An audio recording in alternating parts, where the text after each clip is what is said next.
Welcome, friends, to our annual picnic. Just a couple early announcements. We're very pleased to be here at Wheatfield this year. It's a beautiful setting.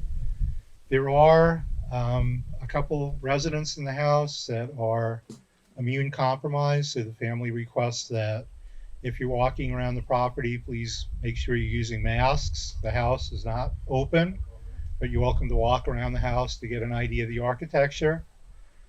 Uh, we will be getting going in a while with the program part of our uh, presentation today.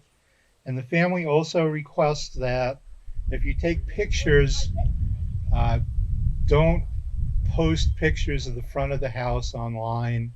That has to do with security and privacy concerns. You're welcome to take pictures of the grounds, but just don't post any photos from of the front of the house.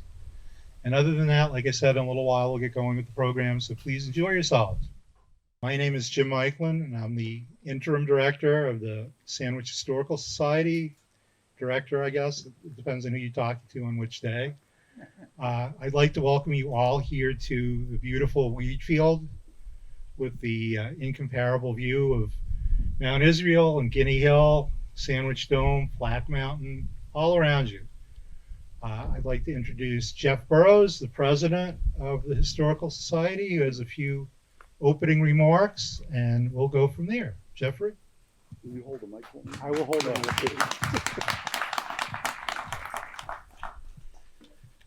Thank you, Jim. Is that working? Yeah. First off, I'd like to say I'm so appreciative of Jim for stepping up and being our interim director. And I have an appreciation for a lot of good things today. First off, that we're all here in the wide open spaces and enjoying this beautiful place. And I see so many nice Concord coach hats on. I like that. The Sandwich Historical Society feels fortunate that we're able to be here today. And many, many thanks to the Weed family. And I want to thank Seth, Holly, and Hope, who are the three Weed family members that I've met today. And thank you very much for allowing us to come here again. This is a historic place, and the Sandwich Historical Society has been here 2 times before. This is the 3rd excursion to the Weed Field. Our first excursion for the Historical Society itself was in 1920 to the Moses Hall place in Sandwich Notch, an actual excursion up to his house. And last Sunday, we were all fortunate who were at the rural cemetery. We got a chance to meet Moses Hall. And he's sitting over there in the chair right there. And I want to thank Charlene Willette for an unbelievable event we had last Sunday of the cemetery walk. And it was really a great sight. And Moses Hall was there and talked to all of us. The second year, 1921, the Historical Society returned to the Sandwich Notch to the Beebe River Railroad and rode the train up to Flat Mountain Pond and back. And then in 1922, the Sandwich Historical Society's 3rd excursion was right here at the Weed Field. George Marston Weed, in 1922, was president of the Sandwich Historical Society. He was president from 1921 to 1925. He was the 2nd president of the Historical Society. Charles B. Hoyt was the 1st president. So George Marston Weed, 2nd president. In 1922, he was also a Quimby trustee, even though he was a lawyer in Boston. I have to remember that in the year 2000, we had our picnic here. I believe it might have been the 81st. I remember parking cars down in that field down there. I was a trustee back then. And the president of the Sandwich Historical Society in the year 2000 was the great man, D. Bruce Montgomery, and he's here today. And I want a loud thank you to Bruce Montgomery for being a mentor to me and a supporter of me and a great, great, great sandwich historian and a friend of the Sandwich Historical Society. Thank you, Bruce.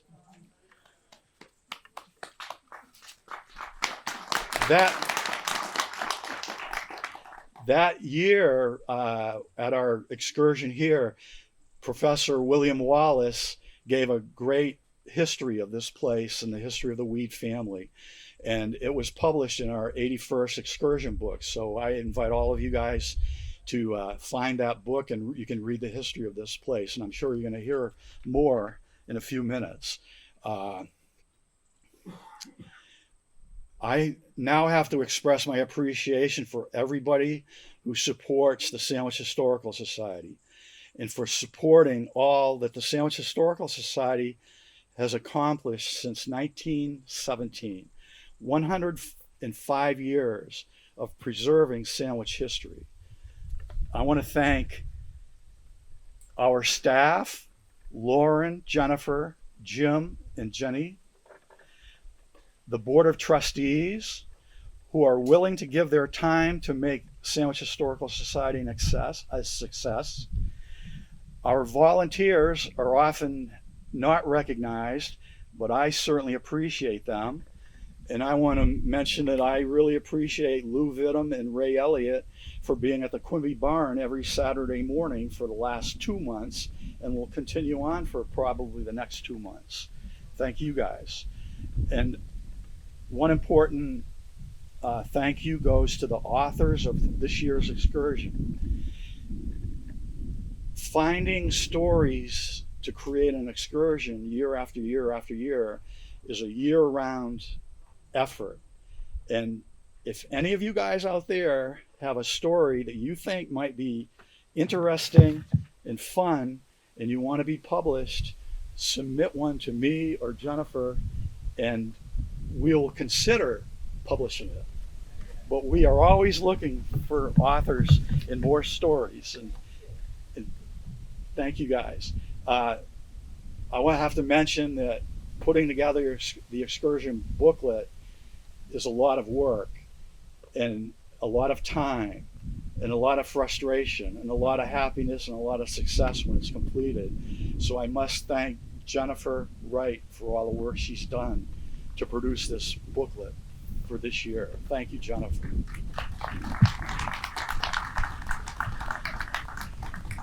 And as always, my motto for the Sandwich Historical Society is membership is strength. We are strong and great and successful because we have a large and enthusiastic membership base, and I appreciate that big time. Once again, I want to say thank you to the Weed family, and I want to thank Franz Nicolay. I give him credit for presenting us with the idea and of coming here, and he knew who to talk to, and it was his efforts that have made this possible. And thank you very much, Franz. So quickly, what I'm going to do is in 1922, the Historical Society published its third excursion booklet, and it was a review of what happened that day when the picnic was here on the grounds of the Weed Field. And I'm going to quickly go through that. And the excursionists gathered at the Baptist Church in the center and motored up Mount Israel Road with a destination of George M. Weed's summer home. The day is recorded in the third excursion.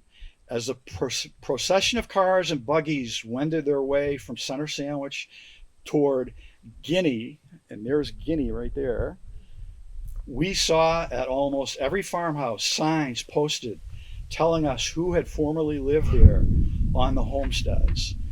This marking of the old houses was a labor of love done by Carl G. Beatty, father of the Historical Society, of Professor Warren G. Moulton, a son of Sandwich and a Quimby trustee, and Charles B. Hoyt, general utility citizen of Sandwich.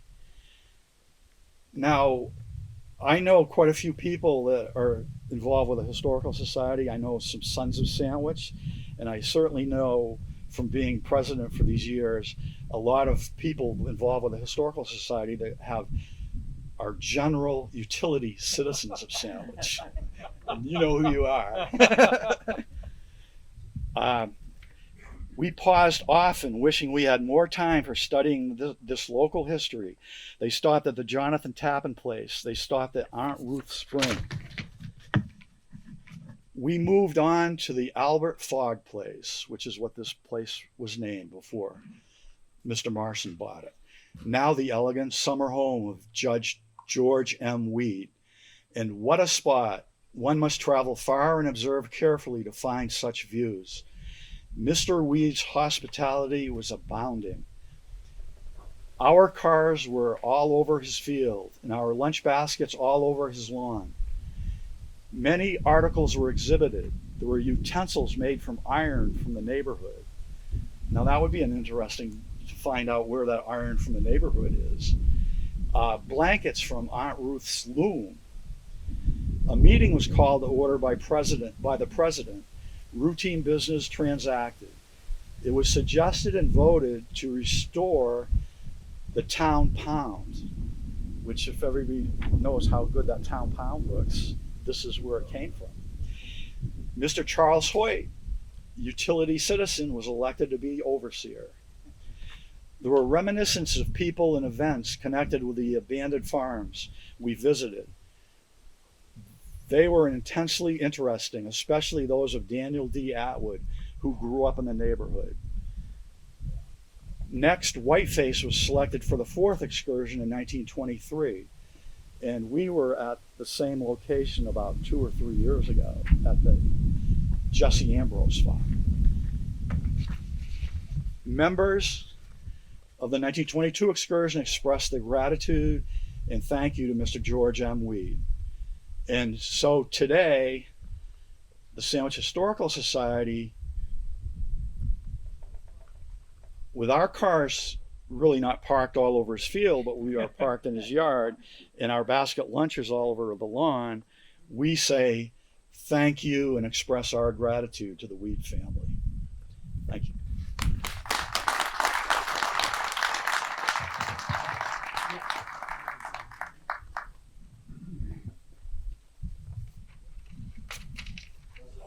Thank you, Jeffrey.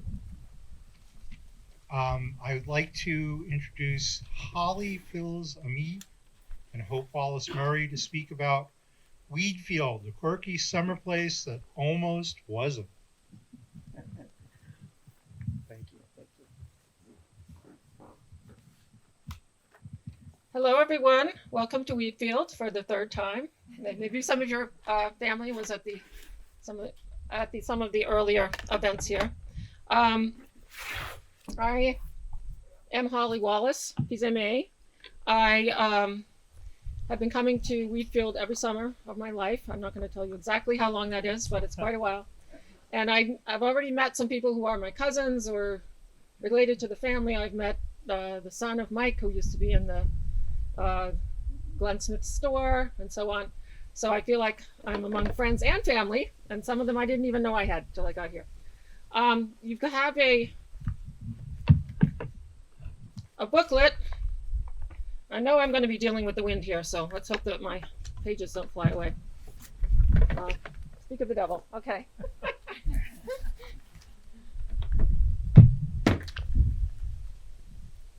All right. I did want to mention that I looked this up. Probably other people have information on it, but we are on the land of that was originally the property of the Sakoki Native Americans, who were the first people to inhabit the land before the ancestors of many of us got here. I also want to say a little bit. I'm going to be talking a little bit about some of the laborers, because they were really the ones who put not only the money but so much effort. Often not paid very well, I have to say, according to our standards. Tim and Alice Cronin, who lived in the house that we all know that burned, but was on the Hurd property down to our west. Molly and Nora Joyce were from the Boston area. They were came from Ireland, and they were my aunt Lilla's maids. Tom Bickford is one name that comes up a lot. We have pictures of his family working on the place, and Dagmar Nielsen, who was, I believe, Danish, and was Uncle George's housekeeper after Aunt Lilla died for actually 20 years. Okay. So, and some of this, I have to credit my father, Bill Wallace, for everything that's in this book. Some of you read it, some of you have seen copies or whatever, Wheatfield. And there is a second volume, which really more concerns my family and what we've done here in the past 50 years after we inherited the property from Uncle George. By the way, I'm dressed to represent my great Aunt Lilla, who did buy the property in 1904. It isn't actually her dress. I can't fit into anything from the 19th century, I found out, right? The last time I fit into my great-grandmother's wedding jacket was when I was 8. But it's kind of, in my mind, kind of an Edwardian style, kind of a, Victorian type hat and so on. Okay, so we know that the land was surveyed, I believe. You can correct me if I'm wrong about any of these things, because a lot of you are more expert about this than I am.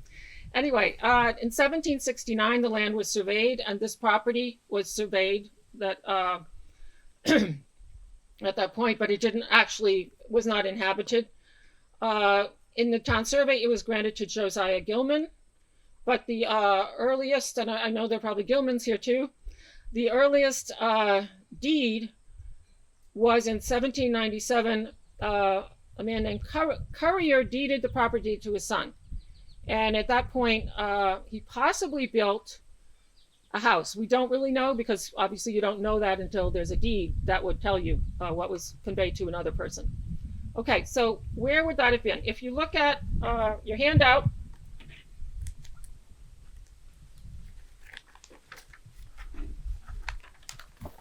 okay, go back to the first page. What you see here, I copied this. Is all the holdings of George and Lilla Weed at the time when George Weed died. Okay, so this is from a later period of time, but it does show you the Benway farm up in the top right of the paper is essentially the property of Wheatfield before the Fellows property was added. Okay, you see a little chunk taken out of it at the bottom, southeast. That is the Rowan property now, and that was taken out earlier in the late 19th century. Okay, so we can think of that as basically the property that was being conveyed from owner to owner. And on this map, actually, everything that has dots on it belonged to Lilla, and everything that has dashes on it belonged to George. Unfortunately, the Glines house, which we know as the Hearthstone, I think is too far south to be shown here, but that was actually also owned by Lilla. Okay, I'm sure you all know what Hearthstone is on Basket Street. Okay, so Currier conveyed this property to his son, who possibly built this first house. Now you can go to the pictures of which my sister drew. How old were you, Hope? You were she was 15, and she's an artist still. Okay. So we concluded from there are no photographs of it at that point, but we concluded from various evidence, like the depth of the cellars and so on, that the earliest area of the house was the southeast corner.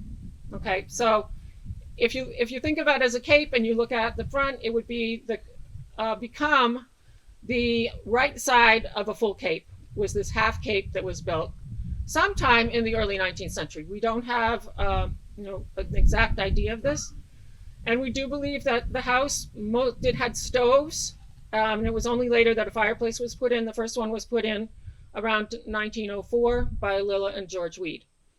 Okay, so they had a 1.5 story half cape at that point, probably. In 1817, Daniel Hoyt bought it. Probably related to the Daniel Hoyt that you're talking about.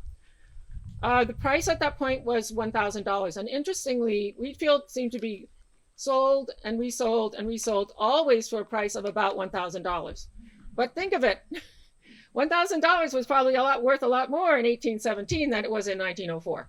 Okay, so actually the value was going down, not the house so much as the lands, the fields, and so on were not being kept up. Daniel Hoyt was a land speculator, and he also added some property that was actually kind of contested. That's the Nestor Davis land off in the northwest direction. And you can see that here on your map right in the middle. Okay. And to the north of, it's to the north of the Fellows property. Okay, so apparently in 1850 on the census, they started to list what goods these farms had produced. They were all being in the foothills of the White Mountains. These weren't the best conditions for growing crops and so on with the short growing season that they had. So they were all pretty much what my father called self-sufficient farms. You might call them subsistence farms. They did not produce a lot of stuff for cash. If they did, it was butter, which is one of the best ways, obviously, to preserve the milk that your cows give, and also wool. So according to the census, and again, I thank my father for doing all this research because it's very painstaking and very detailed and absolutely fascinating. So the house was bought by a man named Jonathan Lee in 1834. Oxen were used, not horses, and I'm sure that we probably have some livestock specialists here. I've been looking into oxen because I just was thinking about them and wondering. I learned a little bit about how they were trained, and actually I learned that even a female cow can become an ox. Apparently, I didn't know that. Mostly they are actually steers. They're castrated males, but a lot of it has to do with how intelligent they are, how domesticated, in a sense, how gentle they are. And there's a difference between the near ox and the far ox in terms of personality and so on. All this I find fascinating. Okay, so he had oxen, he had cows and sheep, and produced quite a bit of sheep in terms of sheep wool in terms of weight, which might have been sold for cash, because you would have needed, I assume, some cash to buy iron tools and things like that. You couldn't make everything yourself. Okay, so 250 pounds of butter. So that was obviously a big crop and product, and something that one family probably wouldn't eat all that much. So I think they might have sold some of that for cash. 20 tons of hay. And remember, if you were sitting here, you'd see fields all around, obviously. You know, being people from Sandwich, you know that, but it's good to remind people of that. So even what they didn't own was also in farms, in either hay crops or other crops and so on. 300 pounds of maple sugar, that's a huge amount, and people, this is a cheap kind of sugar that people in this area would use. I know when Alice and Tim were occupied the farm down the road and were taking care of the place, they would send my grandmother like a circular piece of very unrefined maple sugar. It was hard. I don't know if any of you remember this kind of sugar. It was hard and dark. It wasn't like our refined maple sugar that we have in the candies and so on. And my grandmother always would kind of not be too excited, because what were they going to do with it on, the fine tables of Concord, Massachusetts? Anyway, so that was one of the products that was produced. And by the way, I believe that Alice was pretty much of a full partner in this endeavor with her husband, Tim. We do have a picture of them plowing with oxen. And I didn't know this about plowing. If you plow with oxen, there are no reins. So you have to have two people, because somebody has to drive the plow forward and guide it, and somebody has to goad the oxen in the direction they're supposed to go. So Alice was driving the oxen while Tim was doing the plowing, which I find a really interesting idea that probably most of us haven't thought about in terms of 19th century farms. Okay, so they also produced 70 pounds of beeswax. So we know that there was what do they call it? Apiculture here at Wheatfield, and 60 bushels of corn, also wheat, and I think 100 bushels of potatoes. They probably ate those themselves. Okay, in 1861, the property was sold to a man named Wigan for $1,200. In 1868, he sold it to Albert Fogg. for $1,126, $74 decline in value, which actually, if you think about it, was more like at least 700. I don't know how to translate that currency into our currency, but it was a big decline, actually.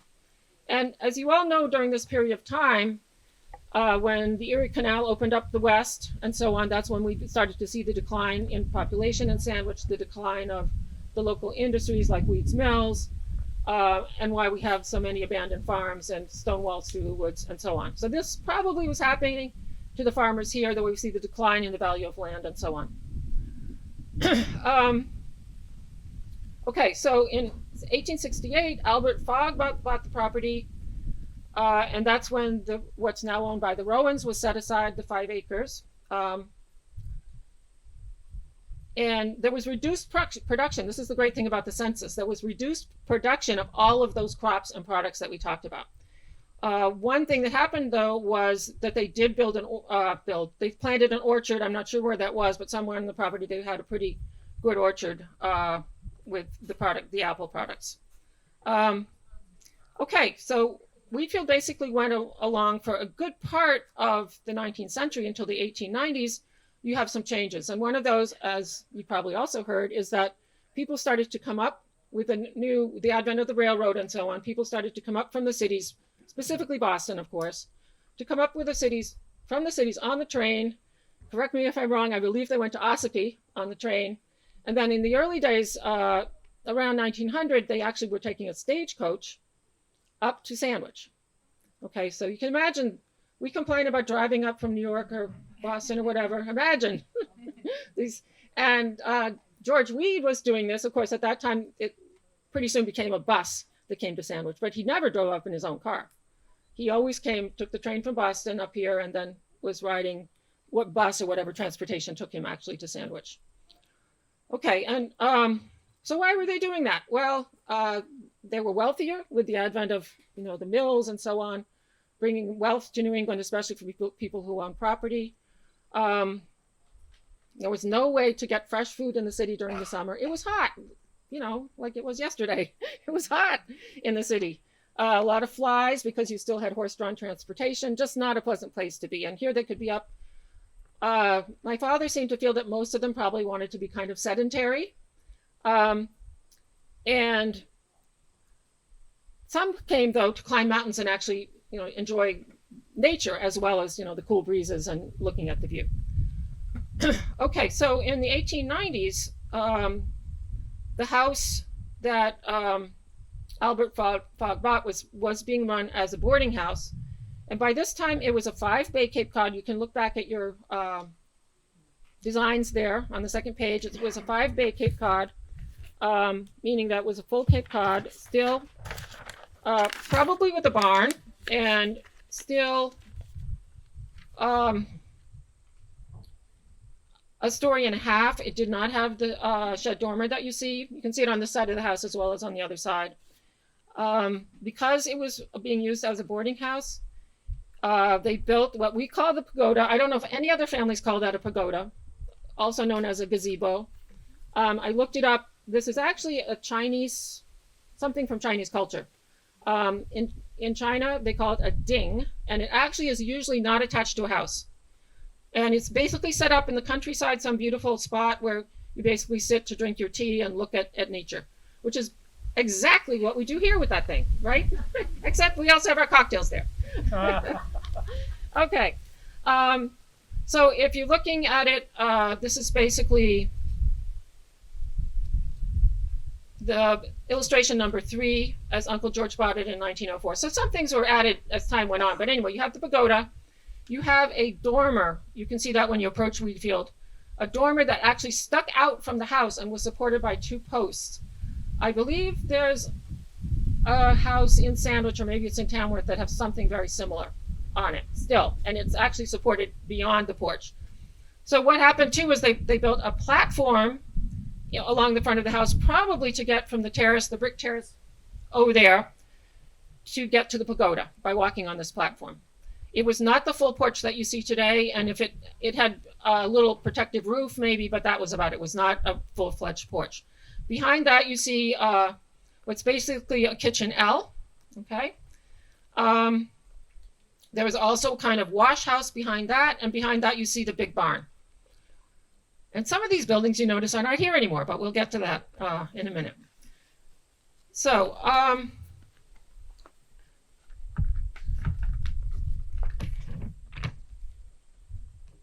excuse me, I'm just making sure that my papers don't fly away while I do this.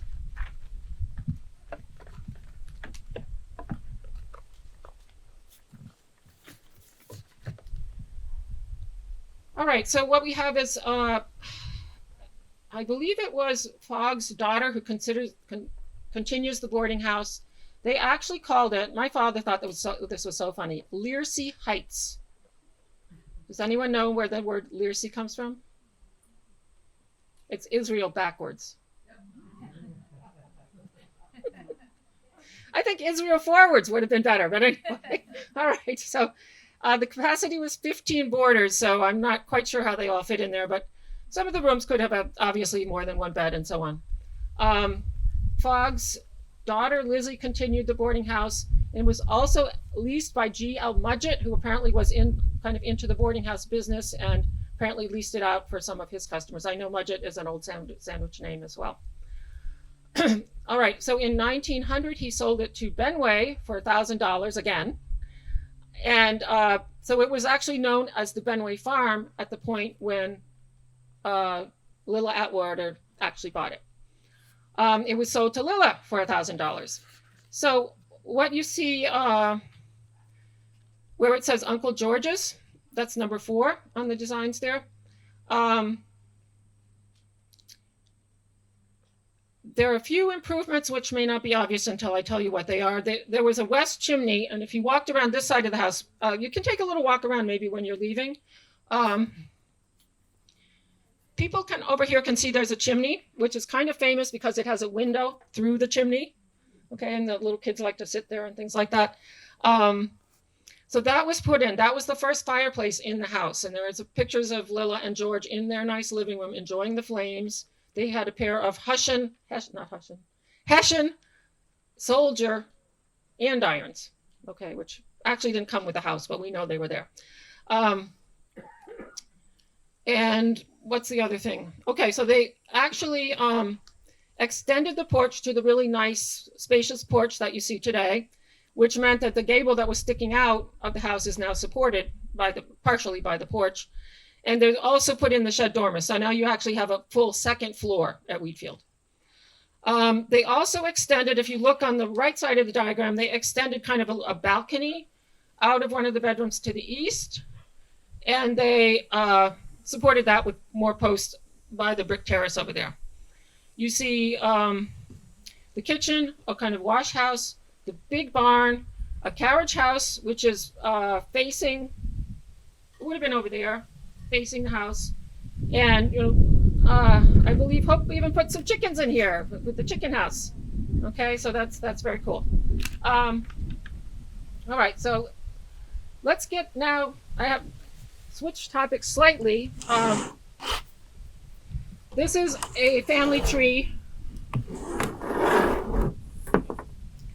I know that's blocked for some of you, but maybe you can come and look at it afterwards. Put it here maybe. If I support it, I'll be okay. All right. And you also have a family tree on your next page. Okay, so this is always a puzzle. It's been a puzzle to our lawyers. It's been a puzzle to people who know the family. The chief thing to remember is 2 brothers married 2 sisters.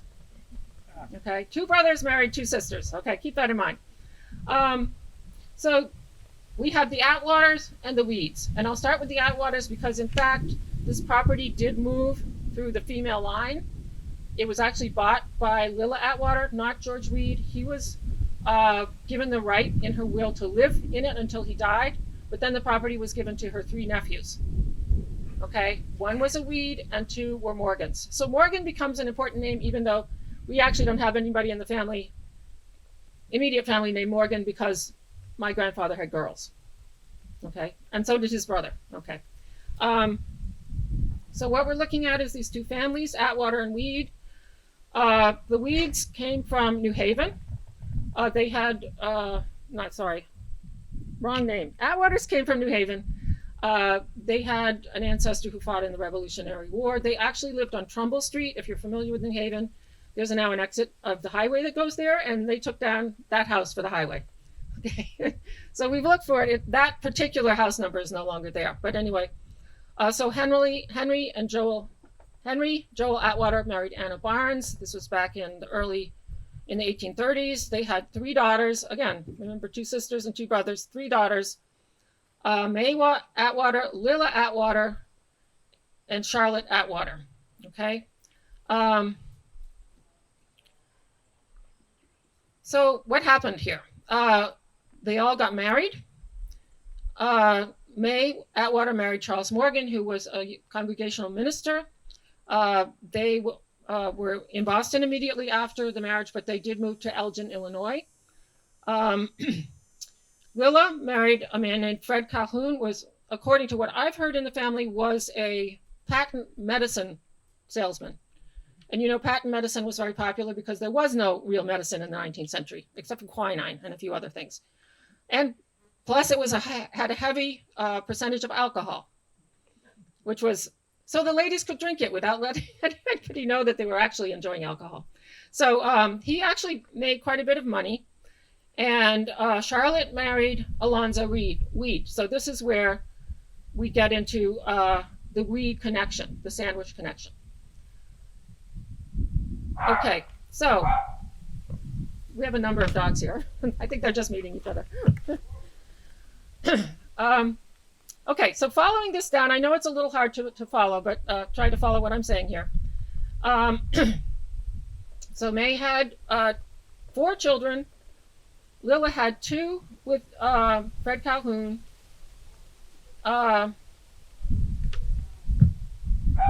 We have Anne Weed, who had, with Lawrence Richardson, had a number of kids, but they weren't involved in Wheatfield because she bought out of Wheatfield. And we have Alonzo Weed Jr. Okay. Off to the right, you see Grace Weed, who was a sister of George and Alonzo Rogers Weed, who married Thomas Eckfeldt, and those goes down to the family that owns the Hearthstone at this point, when Margaret Eckfeldt married William Green. Okay, so let's go back to this, what happened to Lilla. So that's the outline of the whole family. How did 2 sisters marry 2 brothers? Because now Lilla's married to Fred Calhoun, right? Okay, Fred Calhoun actually died in 1899 of consumption.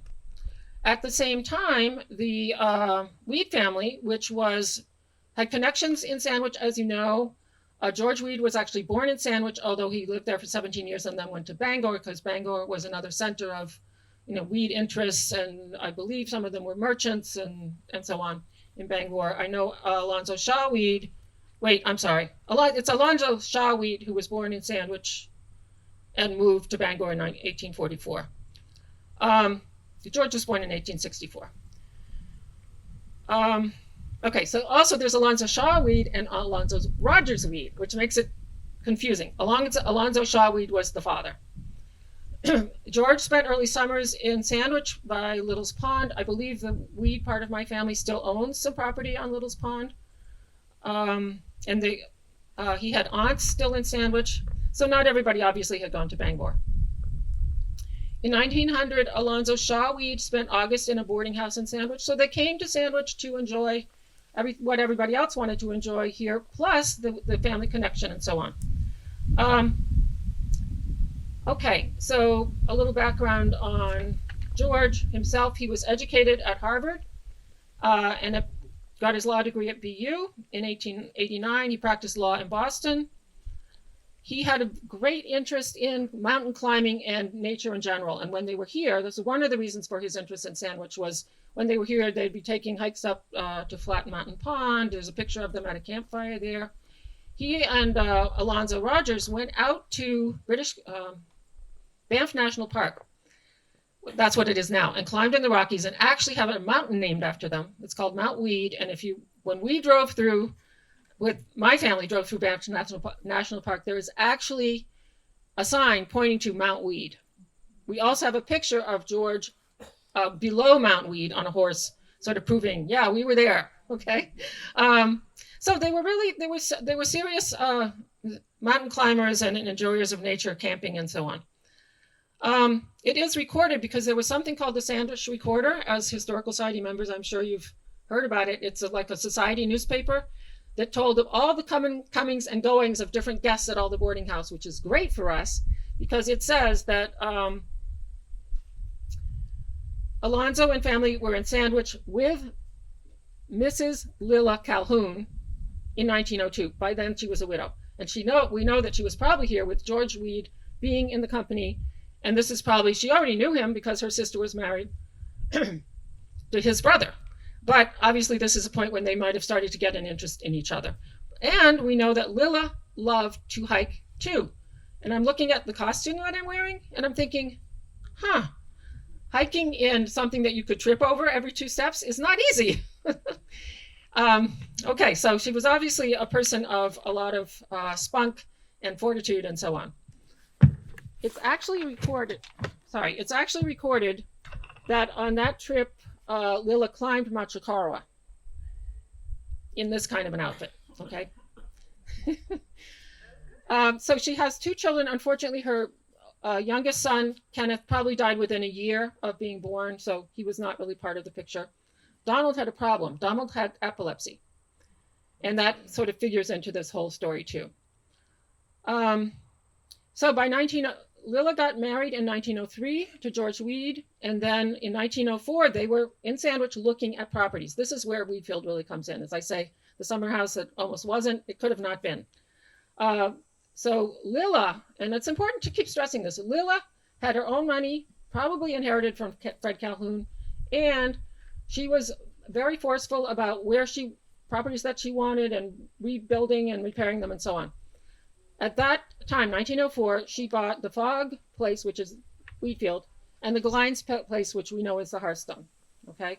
And you can see that on the map on the first page that I gave you. And that summer, it's recorded that there was work by farm laborers, gardens were laid out, and hay was cut, and that they bought Molly, who was the Benway's horse. Okay, so all of this stuff is recorded, like what happened that first summer. The name Weedfield, where does it come from? Well, probably from somebody in my family with kind of strange sense of humor. It was called the Benway Farm for the first few years, but then they decided to call it Weedfield. We don't have a record of that, but that's what it was recorded as being before 1910. Okay, I think they just thought it was funny. Like you would name your house the Birches or something. The Lilacs. Well, this is Weedfield, let's face it. Okay, not very good farmland. All right. Well, one problem that Lilla and George had to face was they needed tenant farmers because owning a farm wasn't like owning a summer place today, as you know. You had to have somebody there to do repairs, to prevent vandalism, which was apparently a big problem, and to take care of the animals for the next summer, right? Oh, until the next summer. So this was kind of a revolving door for George Weed. He did have a guy up here called George Bickford. Maybe there's some people related to him or know him.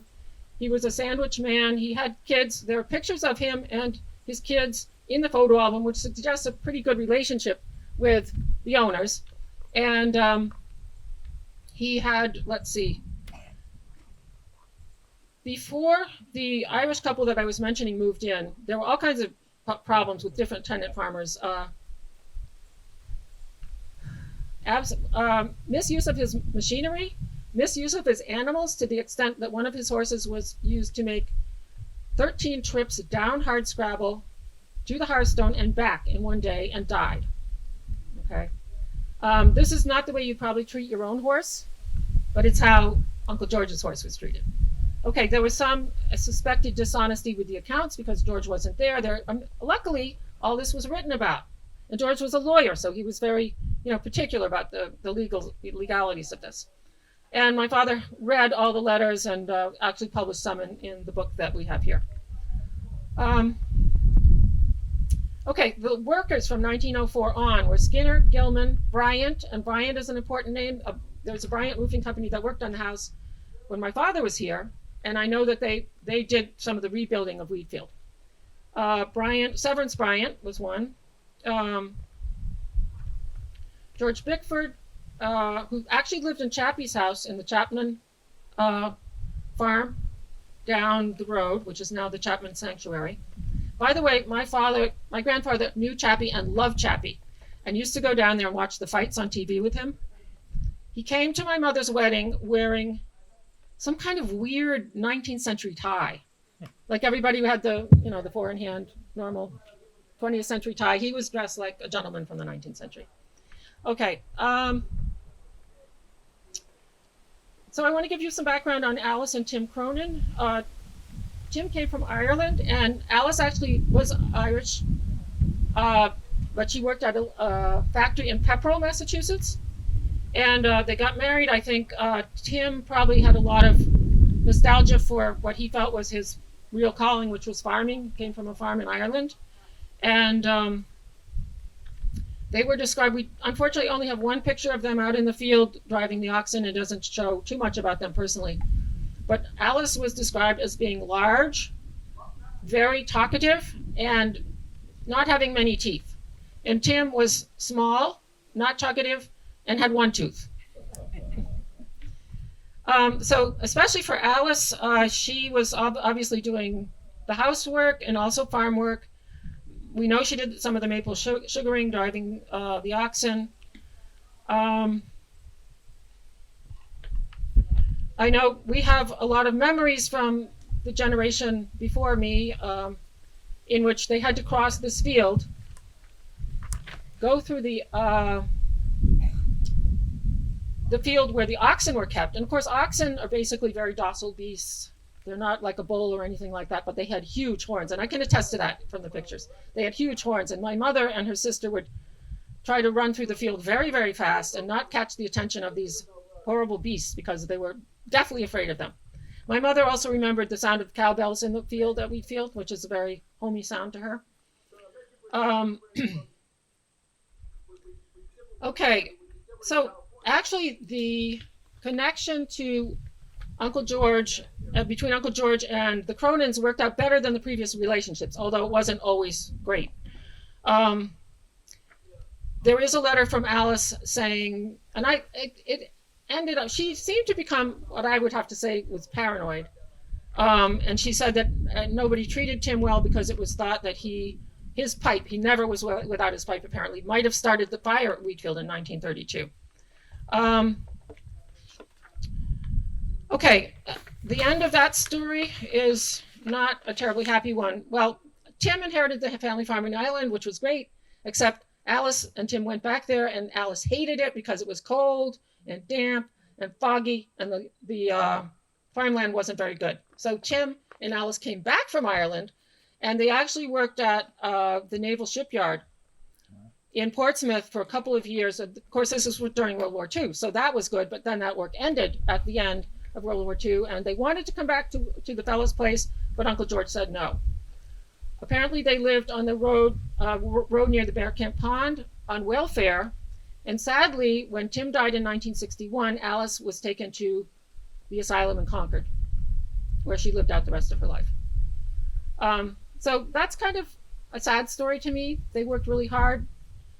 They might have been a little hard to get along with. I think Uncle George apparently was a very genial person, but it's a very tough relationship, tenant farmers versus the landowner and so on. So I'm drawing this whole thing to a close in a few minutes. I just wanted to talk about Uncle George. Is he here? He's here, right? Yeah. Okay. And if you want to come up and look at the family tree, this was also painted by my mother as an espaliered cherry tree. It doesn't show the present generation of kids. It goes only to my generation. But that would be a good way to do it. Okay, so Uncle George was well known, obviously, in the village, and his family came from here. He, I just learned, was the president of the Historical Society. And not too surprisingly, Wheatfield was on one of the early excursions. When Lilla died, he was left Wheatfield for life, and then the property was passed to my grandfather and his brother, and you can see them, Reginald and Barry Morgan. And to the third nephew was Alonzo Rogers Weed. That's Alonzo Rogers Weed Jr. Okay. He and Lilla had lived in Concord, Massachusetts. There's a big Concord connection here too. And they built a house, I think it's 23 Monument Street in Concord. We always like try to drive by it when we're down there.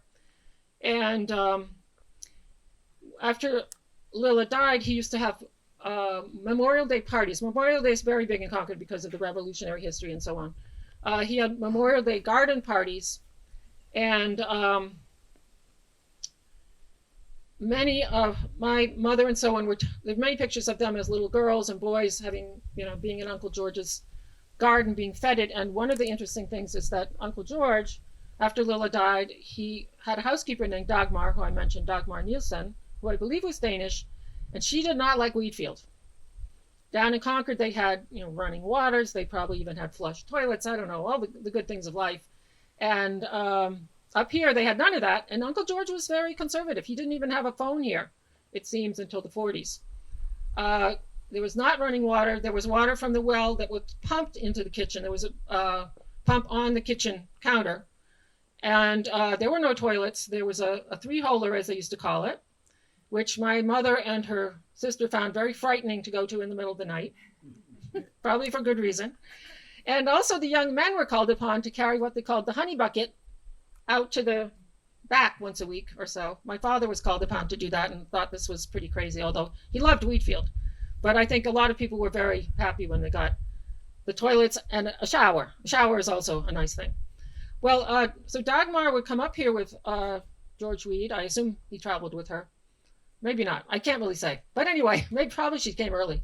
And it's interesting because he would always be in the same room on the southeast corner of the house, which is a very nice room and has beautiful views. And the water in that room, the floorboards in that room are stained with water, and that is not true in any other room.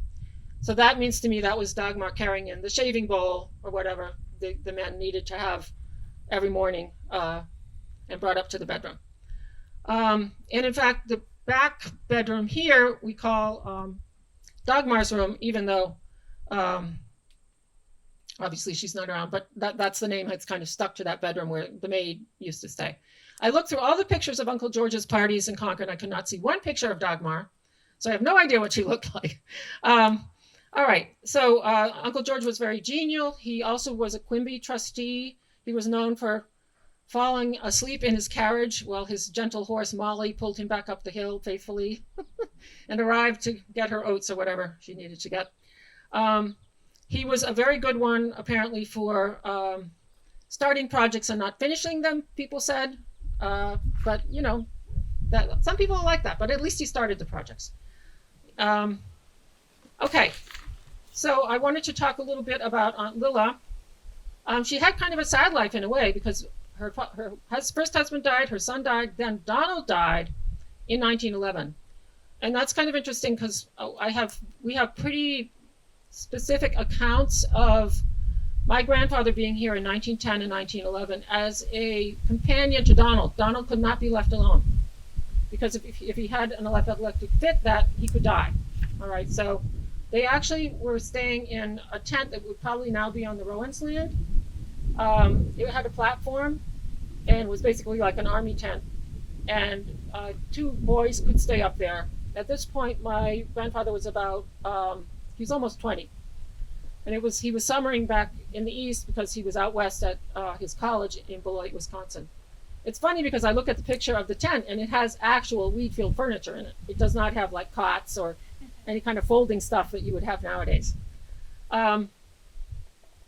Okay, so I think Lilla, especially with Donald's death, became very attached to her nieces and nephews, and that might have been one reason why the property was left to them and not to George.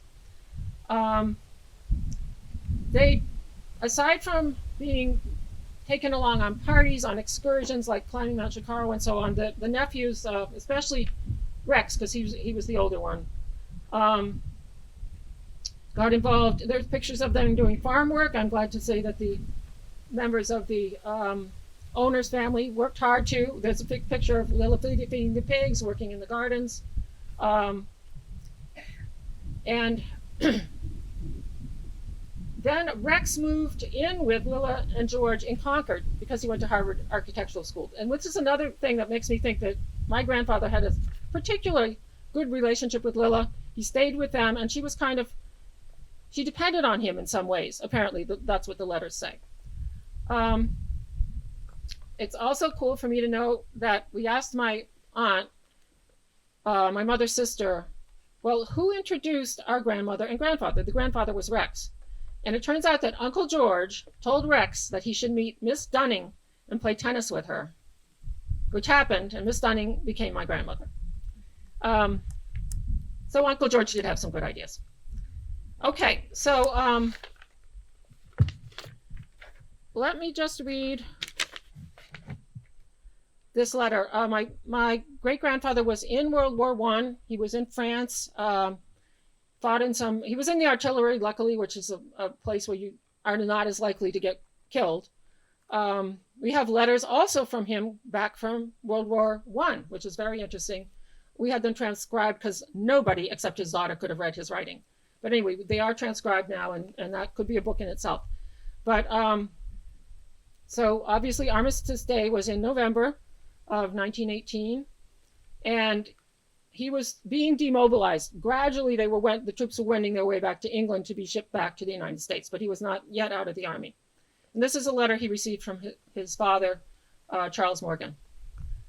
My dear Rex, I have some very sad news to tell you. Our dear Aunt Lilla died last evening at 9:45. She had been ill since last Thursday only, having been here on the Wednesday before and looking very well. She went to bed Thursday night with what seemed like a severe cold, but proved to be the influenza and developed into pneumonia. It is all so sudden and terrible, we are unable to realize it is true. Charlotte was with Lilla yesterday and says she was conscious almost to the last and appeared hopeful of recovering. Her weak heart was the trouble. So Rex, while he was waiting to come back and join his aunt and uncle, he learned that his aunt had died in 3 days of the Spanish flu, which is something I think that a lot of us can now appreciate more because of the advent of COVID amongst our own population and so on. I just wanted to mention something that I kind of left out. The 1932 fire, which I mentioned, you can see on your drawings there that it basically burned right from the end of this L here where the shingles are, right there. It burned back the whole old kitchen, the whole old washroom, the barn, and the carriage house. And there's a picture there of what Wheatfield looked like after the fire, the last picture, I believe.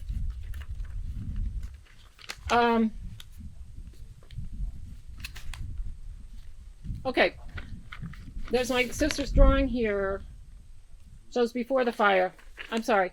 If you look at the page of photographs, this shows some background. After the fire is the lower right-hand corner, and you can see that right behind that balcony that they built out over the terrace, everything is gone. And my grandfather was up here in January because he was chosen to be the architect. He was an architect for the rest of the building. So this, what you see here with the shingles, is what my grandfather designed, much more as a summer place than as, you know, the plastered walls of the rest of the house. Okay, the last thing I'm going to say is I want to just give you a tour of the pictures right here on your handout.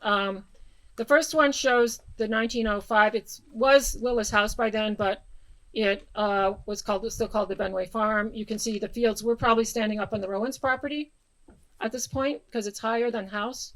You can see the barn, the carriage house. You can see that there is a chimney. They had put in the chimney, okay, on the west side of the house. Next to that is 1910, the driveway. Those are the birches just set out. So that was, 111 years ago. We have lost some birches, but we always keep trying to put more in to fill the spaces. And you can see, you know, how everything was farmland all around in both pictures. The second picture on the left shows the children waiting to go to church. You can see Young Mountain through the barn, the doorway of the barn. Okay, and off to the left off to the right more fields and so on. The carriage house is there. These are Miriam, who died in 1930s. She was a social worker, so she did not inherit the property. Barry, who inherited the property. Anne, who was an heir, but she and her husband decided not to take part. Donald, who died within a couple of years, and Rex, who did inherit the property, and he was my grandfather. Okay, the last picture is Rex Morgan, just to prove that the heirs did do a lot of work doing the haying with Bickford, and the two scary oxen, as my mother would say. All right, you didn't get pictures? No. Oh, okay. Anyone have questions? I can't claim to be able to answer everything that people have to say, but does anyone have? I'm sorry, that's Lilla. I thought that was obvious. No. Yeah, thank you for asking that. It's hard to remember everything. This is actually they were both done from photographs, obviously, and my mother just felt it was appropriate to do pictures of our ancestors who left the place to us very kindly. And I always thought they were very good pictures as well. Other questions? Yes.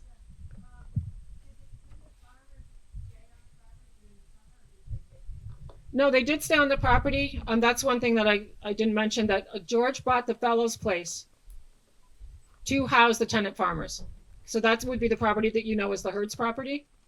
Okay. And they would definitely be here in the winter. And that was a problem because some of them didn't like it. It was lonely. And that was the good thing about Alice and Tim, is that they were a couple. And at least they could keep each other company, because the road wasn't always plowed up this far. So it was hard to get down to the village and so on. Plus 5 miles, on a sleigh or whatever, was not that easy either. Very good question. Other questions about property or, yes? How many people come up here in your family? How many are in the Oh, good question. 50.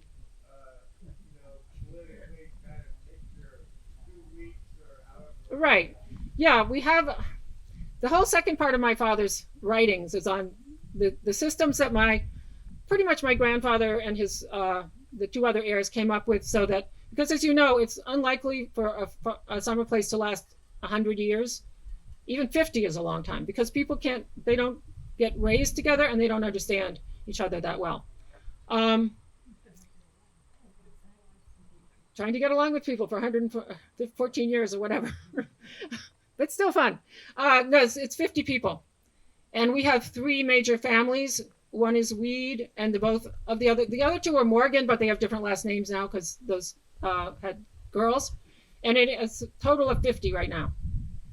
Yeah. We don't all come at the same time. And the families each has their own 2 weeks. So that takes up a good part of the summer. And Labor Day and the 4th of July are always what we call common time, that anybody can come up and just enjoy the holiday and like a week maybe surrounding that.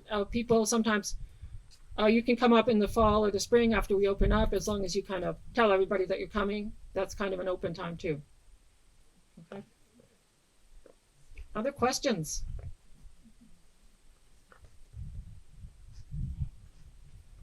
Yes. What kind of improvements have you made to the house? Since Uncle George's time? And how do you, what's your philosophy about how original you want to keep things? Yes, that is a source of many discussions. As you can imagine. I know that early on, some of the women, the in-laws, I will say, who married the heirs, and the heirs turned out to be all men, did not appreciate the lack of toilets. So we got those in the 40s. In our own generation, there is a group that thinks nothing should change. It's my wheat field, damn it. And if it changes, it won't be wheat field. Okay, I have to say I belong to that group. We have had a few changes, like we took the old shower out and we put in a nice new one, but it's still in the same place. Some of us don't appreciate the advent of Wi-Fi or don't want it. I think we're on the cusp of probably getting it. We grew up, well, we did have a TV, but it was such a bad TV that you couldn't really tell whether you're watching baseball or football. I mean, and now we don't even have a TV, but everybody has their phones, to what extent they get service or not. I mean, it's always a back and forth thing. I think a lot of us who are my age, the boomers, we feel is like an escape from all that stuff. So why would you want that here? And it's also weird. I don't know if anybody has read E.B. White's story, Once More to the Lake. It's about it isn't about a summer place. It's about a camp in Maine that he went to, and that really happened. At about the time when Lilla bought the farmhouse, he was going to this camp, and they originally went in a wagon and so on, and then years later he decides to go with his son, and he has the illusion that time has not passed, that he is his son, and he is his father, and his son is the former him, and so on. Eventually this illusion gets broken, of course, but I sort of feel like that's when you bring your kids up here, you want them to have the same experience, not completely the same, but give them the chance to have the same experience and to get away from all that stress that the younger generation talks about and so on. Okay, good question. And I'm sure other people here have similar issues in their own families with deciding on that kind of thing as well. Any other questions? Comments? Okay, thank you.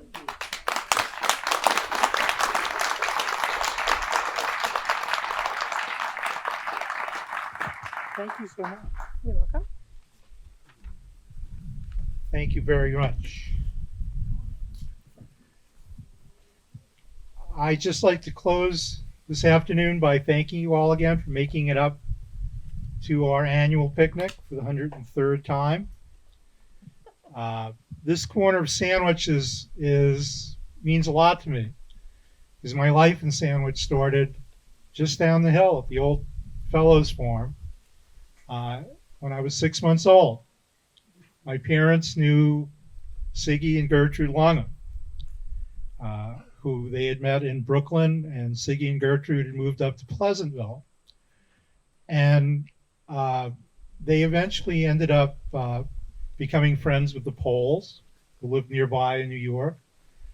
And they came up, the Langhams came up and bought the Fellows Farm down the hill.